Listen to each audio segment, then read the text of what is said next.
Relever la tête, c'est le conseil que donnent les étudiants du bachelier en gestion immobilière de la Haute École provinciale de Hainaut-Condorcet à Charleroi. C'est aussi le titre d'une exposition accueillie au sein du bâtiment Gram du campus de l'Université du Travail, comme une mise en abîme. Beaucoup de bâtiments commerciaux ont pris toute la vedette et donc il faut vraiment faire l'effort de relever la tête pour découvrir toute cette architecture un peu spéciale.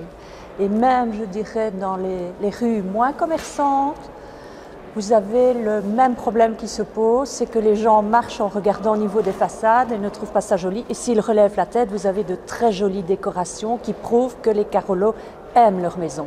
Et l'aiment énormément, et l'aiment encore, puisqu'il reste un patrimoine très riche. C'est aussi un témoignage du riche passé industriel de la ville de Charleroi, puisque tous ces bâtiments datent du début du XXe siècle. Charleroi absorbe énormément la nouveauté.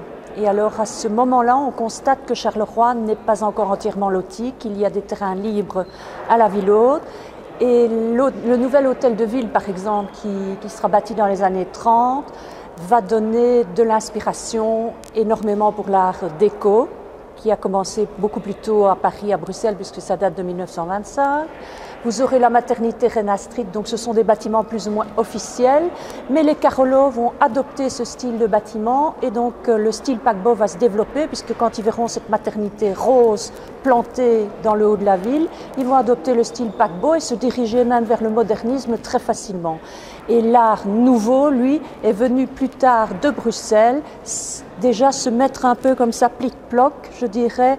Quand l'art nouveau décline en Europe, il est encore bien présent à Charleroi. Et vous avez ce mélange et cette richesse de tous les styles que l'on retrouve dans la ville, mélangés. Je viens de Bruxelles et je pensais qu'il n'y avait que des beaux bâtiments à Bruxelles. Mais en fait, pas du tout. Mon opinion a totalement changé. J'ai découvert l'art nouveau, l'art déco, l'art paquebot. Et je suis vraiment émerveillée par la beauté de ces bâtiments. L'art nouveau m'a plus marquée car je trouve que comme cette période s'est passée avant le commencement de la photographie, je trouve que tous les détails sont beaucoup plus exprimés. Il y a beaucoup plus de coups de fouet, de crolls, de courbes et beaucoup plus de couleurs, par exemple, que l'on retrouve dans les graffites, qui est une technique qui vient de la Renaissance, qui est née en Italie et que l'on retrouve donc dans les niches au-dessus des baies vitrées, etc. Découverte surprenante à condition de relever la tête.